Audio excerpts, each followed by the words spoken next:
Hi guys, welcome to my YouTube channel. Kulathupuzha വീടായിട്ട് അലീന ഇപ്പോൾ ഭയങ്കരമായിട്ട് അടുത്തിരിക്കുകയാണ് കേട്ടോ. ആൻ്റപ്പനോടും പൗലോസിനോടും സാവിത്രിയോടും എല്ലാവരോടും അവൾ നന്നായിട്ട് സംസാരിക്കുന്നുണ്ട്. കൂടെ തന്നെ സാവിത്രി അവിടെ നിന്ന് കുറച്ച് സാധനങ്ങളൊക്കെ ബാഗിലിട്ട് കൊണ്ടുപോകുന്നുണ്ട് കേട്ടോ. അത് അവളുടെ കണ്ണിൽ പെടുന്നുണ്ട്. പക്ഷെ അതിന് ആൻ്റപ്പനും പൗലോസും കൂട്ടി നിൽക്കുന്നത് അവൾക്ക് അത്ഭുതമായിട്ടുണ്ട്. അങ്ങനെ അവൾ അവരോട് ചോദിക്കുന്നുണ്ട്. കാരണം അച്ഛനിവിടെ അത്രയും സ്ട്രിക്റ്റ് അല്ലേ, അതായത് അവളുടെ പപ്പ. അപ്പം പപ്പേൻ്റെ കണ്ണൊക്കെ വെട്ടിച്ച് ഇവരെങ്ങനെ അത് കൊണ്ടുപോകുന്നത്, പപ്പ അറിഞ്ഞു കഴിഞ്ഞാൽ സീനാവില്ലേ എന്നൊക്കെയാണ് അവൾ ചിന്തിക്കുന്നത് കേട്ടോ. അവൾ നല്ല രീതിക്കാണ് ചിന്തിക്കുന്നത്.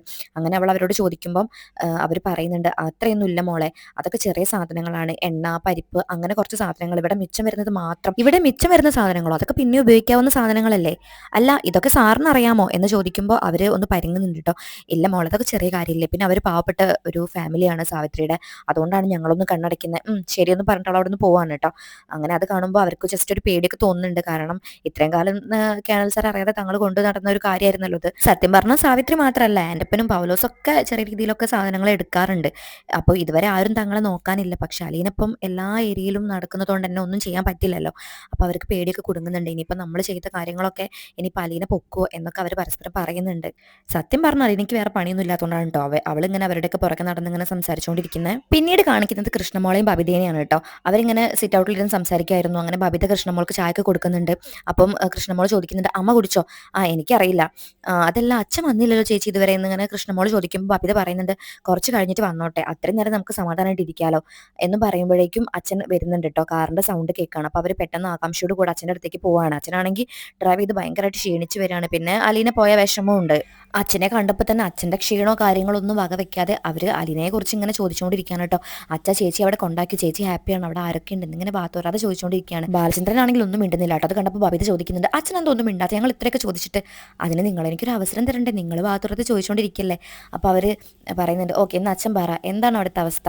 അവിടെ കുഴപ്പമൊന്നുമില്ല, ഞാൻ അവളെ വിളിച്ചിട്ടില്ല. പിന്നെ കാരണം ഇനി അവൾ അവിടെ എന്തായാലും ഓക്കെ ആയിട്ട് വരട്ടെ, 2 ദിവസം എന്തായാലും പിടിക്കും. പിന്നെ നിങ്ങൾ സേഫ് ആണെന്ന് ചോദിച്ചില്ലേ, ഈ വീട്ടിനെക്കാട്ടിലും ഒക്കെ എന്തുകൊണ്ടും അവൾ ആ കുളത്തുപുഴയിൽ സേഫ് ആയിരിക്കും എന്ന് പറയുമ്പം അവരൊന്ന് ആശ്വാസം, അവർക്കൊരു ആശ്വാസം തോന്നുകയാണ് കേട്ടോ. കാരണം അത്രയാകെ ഒരു സങ്കടമായിരുന്നു.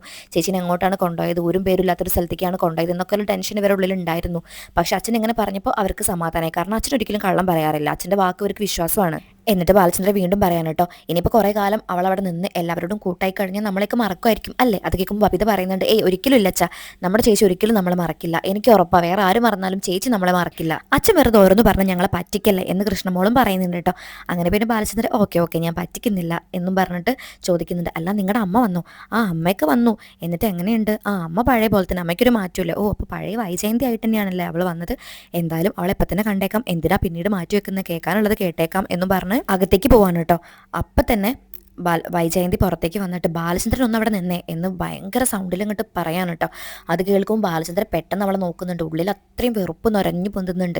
അവളെ അത്രയും കൊല്ലാനുള്ള ദേഷ്യം ബാലചന്ദ്രനുണ്ട്. കാരണം ഈ ഒരു സ്ഥിതി ഉണ്ടാക്കി വെച്ചത് ഫുൾ ഇവളാണല്ലോ. ഇപ്പം എൻ്റെ മനസ്സമാധാനം കെടുത്തിയതും ഈ വൈജയന്തിയാണ്. എന്നിട്ടും അവളുടെ അഹങ്കാരത്തിന് കുറവില്ലല്ലോ എന്നാണ് ബാലചന്ദ്രൻ ചിന്തിക്കുന്നത്. എന്നിട്ട് വൈജയന്തി ആണെങ്കിൽ ഭയങ്കരമായിട്ട് ഷൗട്ട് ചെയ്യാണ് കേട്ടോ. എന്നിട്ട് ചോദിക്കുന്നുണ്ട്, ബാലചന്ദ്രൻ എവിടെയായിരുന്നു, അവളെ കൊണ്ടുപോയി വിട്ടോ? ഇത്രയും നേരം നിങ്ങൾ എവിടെയായിരുന്നു, അതിന് മാത്രം നിങ്ങൾ എവിടേക്ക് അവളെ കൊണ്ടുപോയത്, എന്നിട്ട് നിങ്ങൾ ഇപ്പോഴാണ് വരുന്നത്? അത് കേൾക്കുമ്പോൾ ബാലചന്ദ്രന് ഭയങ്കരമായിട്ട് ദേഷ്യം വരുന്നുണ്ട് കേട്ടോ. അപ്പോൾ ബാലചന്ദ്രൻ പറയുന്നുണ്ട്, അല്ല നീ കുറേ കാലമായിട്ട് ഇവിടെ ഉണ്ടായിരുന്നില്ലല്ലോ, നീ എവിടേക്കാണ് പോയത്, എങ്ങോട്ടാ പോയത്, എവിടെയായിരുന്നു എന്നൊന്നും ഞാനും അന്വേഷിച്ചിട്ടില്ലല്ലോ, അപ്പോൾ ഞാനല്ലേ ആദ്യം ഇത് ചോദിക്കേണ്ടത്.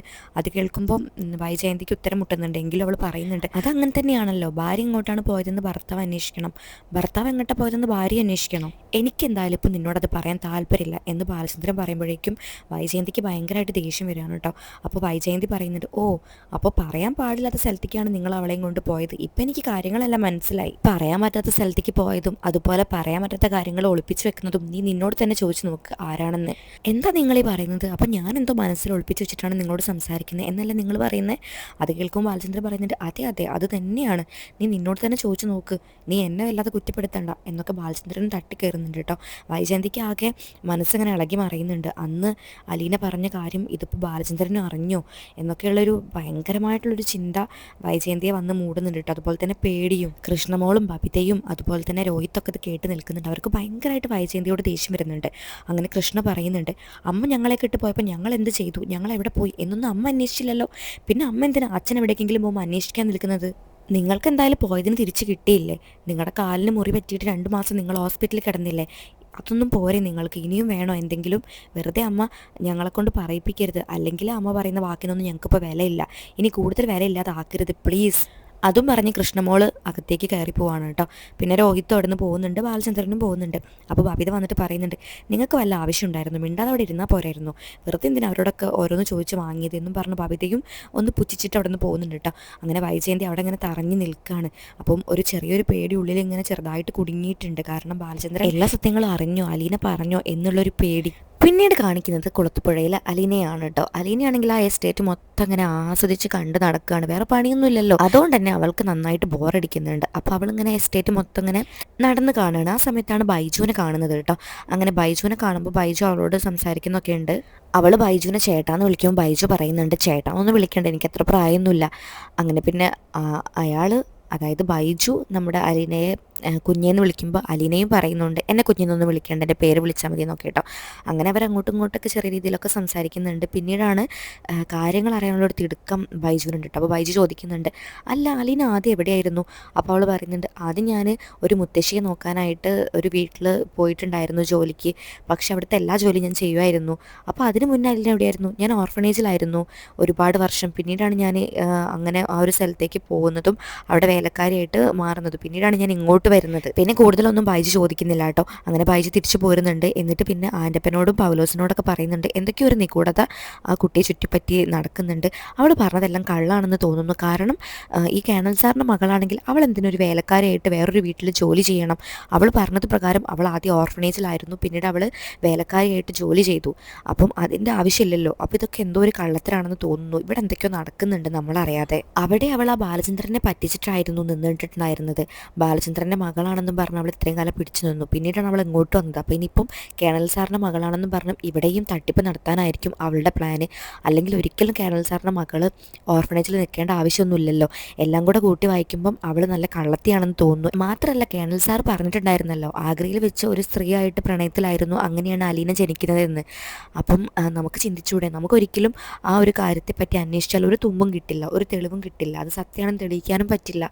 അപ്പം അതുകൊണ്ടായിരിക്കും ഇത്തരം ഒരു വലിയൊരു കള്ളം കേണൽ സാർ നമ്മളോട് പറഞ്ഞിട്ടുണ്ടായിരിക്കുക അല്ലേ, അല്ലെങ്കിൽ അവൾ നമ്മളോട് പറഞ്ഞിട്ടുണ്ടായിരിക്കുക. എന്തായാലും അവളുടെ ഈ കള്ളത്തരം നമുക്ക് രണ്ടുപേർക്കും പൊളിച്ചെടുക്കാം എന്ന് ആൻ്റപ്പനോട് ബൈജു ഇങ്ങനെ പറയുന്നുണ്ട്. അങ്ങനെ വിട്ടാൽ പറ്റില്ലല്ലോ എന്നൊക്കെ പറയാണ് കേട്ടോ. അവർക്ക് ഭയങ്കര ആകാംക്ഷ അലിനയുടെയും കേണൽ സാറിൻ്റെയും ഒക്കെ കാര്യം അറിയാനായിട്ട്. ബൈജു അപ്പം തന്നെ തോട്ടപ്പണിക്കാരനെ വിളിച്ച് കാര്യങ്ങൾ പറയുകയാണ് കേട്ടോ. ഇവിടെ ഒരു കുട്ടി വന്നിട്ടുണ്ട്, അവൾക്ക് എന്തൊക്കെ കള്ളത്തരമുണ്ട്, എനിക്ക് തോന്നുന്നത് അവൾ നമ്മുടെ കള്ളത്തരങ്ങൾ പിടിച്ചെടുക്കാൻ വന്നതാണോ, ഒന്നും അറിയില്ല, എന്തായാലും നമുക്കിനി ഒന്നും ഇവിടെ ചെയ്യാൻ പറ്റില്ല എന്നൊക്കെ അങ്ങനെ അവരാധിയോട് കൂടെ ബൈജു പറയാൻ കേട്ടോ. അപ്പോൾ എന്തായാലും മനസ്സിലായി, കാരണം ഈ ബൈജു ആൻ്റപ്പനും പൗലോസും അതുപോലെ തന്നെ ബാക്കിയുള്ള ടീമും എല്ലാവരും അവിടെ നന്നായിട്ട് കള്ളത്തരം ചെയ്യുന്നുണ്ട്. കേണൽ സാർക്ക് ഇത്രയും ആൾക്കാരെ നോക്കാനൊന്നും പറ്റില്ലല്ലോ, മാത്രമല്ല എപ്പോഴും ഇവിടെ ഉണ്ടായിരിക്കില്ലല്ലോ. അപ്പോൾ അതുകൊണ്ട് തന്നെ അവിടുത്തെ ഒരുപാട് കാര്യങ്ങൾ ഇവർ മോഷ്ടിക്കുന്നുണ്ട്. ഇവരുടെ ഇഷ്ടത്തിനാണ് കേട്ടോ എല്ലാം ചെയ്യുന്നത്. അപ്പം അതൊക്കെ നിയന്ത്രിക്കാനാണല്ലോ ഇപ്പോൾ അലീന വന്ന് നിൽക്കുന്നത്. അവളെല്ലാം കൺട്രോൾ ചെയ്യുന്നുണ്ട്. അതുവരെ വല്ലാതെ പിടിച്ചുലക്കിയിട്ടുണ്ട്. അതുകൊണ്ട് തന്നെ അവളോട് ഇവർക്ക് ഭയങ്കര ദേഷ്യമുണ്ട്. ഇവളുടെ കള്ളത്തരം പൊളിച്ചടക്കണമെന്നോ അല്ലെങ്കിൽ ഇവളോട് എന്തോ ഒരു ദേഷ്യം അവരിങ്ങനെ കൊണ്ടു നടക്കുകയാണ് കേട്ടോ. പാവം നമ്മുടെ അലീന, അവളൊന്നും അറിയുന്നില്ല. അവൾക്ക് എവിടെ പോയാലും ശത്രുക്കളുണ്ടാവുമല്ലോ, അത് പിന്നെ സ്വാഭാവികമാണല്ലോ. മുൻപ് അവൾ മുത്തശ്ശിയെ നോക്കാൻ പോയപ്പോൾ അവൾക്ക് ആ വീട് മൊത്തം ശത്രുക്കളായിട്ട് മാറി. ഇന്നിപ്പോൾ ഇവിടേക്ക് വന്നപ്പം നമ്മൾ മനസ്സിൽ പോലും വിചാരിക്കാത്ത വേലക്കാർ, അവരാണ് അവൾക്ക് ശത്രുക്കൾ. അങ്ങനെ അലീനയാണെങ്കിൽ റൂമിലേക്ക് പോകുന്നുണ്ട് കേട്ടോ. അങ്ങനെ അവൾ ഹാളിൽ അങ്ങോട്ടും ഇങ്ങോട്ടും നടക്കുന്ന സമയത്ത് പെട്ടെന്ന് രേവതിനെ വിളിക്കുകയാണ്.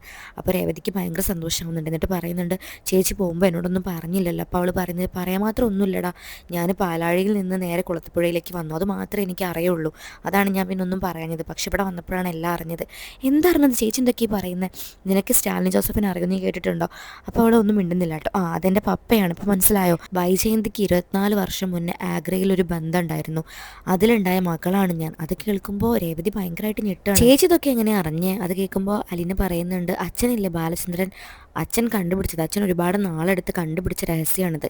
പിന്നീട് അച്ഛൻ എന്നെ ഇവിടെ കൊണ്ടാക്കി, അതായത് എനിക്കിവിടെ നിൽക്കാൻ പറ്റുന്നില്ല എന്ന് ഞാൻ പറഞ്ഞു. അപ്പോൾ പിന്നെ ഏറ്റവും സേഫ് ആയിട്ടുള്ള സ്ഥലം എൻ്റെ പപ്പയുടെ അടുത്തല്ലേ, അതാണ് അച്ഛൻ എന്നെ ഇവിടെ കൊണ്ടാക്കിയത്. അത് കേൾക്കുമ്പം രേവതി പറയുന്നുണ്ട്, ഇനി എന്തായാലും എല്ലാം നല്ല രീതിക്ക് തന്നെ നടക്കട്ടെ ചേച്ചി, ഞാൻ പ്രാർത്ഥിക്കുക. എന്തായാലും അലീനയ്ക്ക് അത്യാവശ്യം സമാധാനമൊക്കെ വന്നിട്ടുണ്ട് ഇപ്പം, എങ്കിൽ പോലും അവൾക്ക് എവിടേക്കോ ഒരു പേടിയും കുടുങ്ങിയിട്ടുണ്ട്. എന്തായാലും നമുക്ക് നോക്കാം അവളുടെ ജീവിതം ഇനി എങ്ങോട്ടാണ് പോകുന്നതെന്ന്. കൂടാതെ വൈജയന്തി ഇപ്പോഴും പൊട്ടക്കിണറ്റിൽ വീണ തവളയാണ് കേട്ടോ. ജയന്തി വിചാരിക്കുന്നത് എന്താ, താനാണ് ഇവിടുത്തെ വലിയൊരാൾ, താൻ പറയുന്നത് എല്ലാവരും അനുസരിക്കണം. പിന്നെ തനിക്കറിയാവുന്ന തൻ്റെ ഉള്ളിലെ രഹസ്യം ആർക്കും അറിയില്ല, ബാലചന്ദ്രനും അറിയില്ല. അതുകൊണ്ടാണല്ലോ ബാലചന്ദ്രനോട് അനാവശ്യ കാര്യങ്ങൾക്ക് അവൾ തട്ടിക്കയറുന്നത്. പക്ഷേ അലീന തൻ്റെ മകളാണെന്ന് അവൾ അറിയുന്ന നിമിഷം വല്ലാത്തൊരു ഒരു എന്താ പറയുക, സംഭവവികാസങ്ങൾ തന്നെ ഈ ഒരു കഥയിൽ സംഭവിക്കും എന്നുള്ളത് നമുക്ക് എന്തായാലും പ്രതീക്ഷിക്കാം. അപ്പോൾ നമുക്ക് കാത്തിരിക്കാം. അപ്പം എൻ്റെ ചാനൽ ഇഷ്ടപ്പെടുകയാണെങ്കിൽ സപ്പോർട്ട് ചെയ്യാൻ മറക്കരുത് കേട്ടോ. Okay, bye, thank U.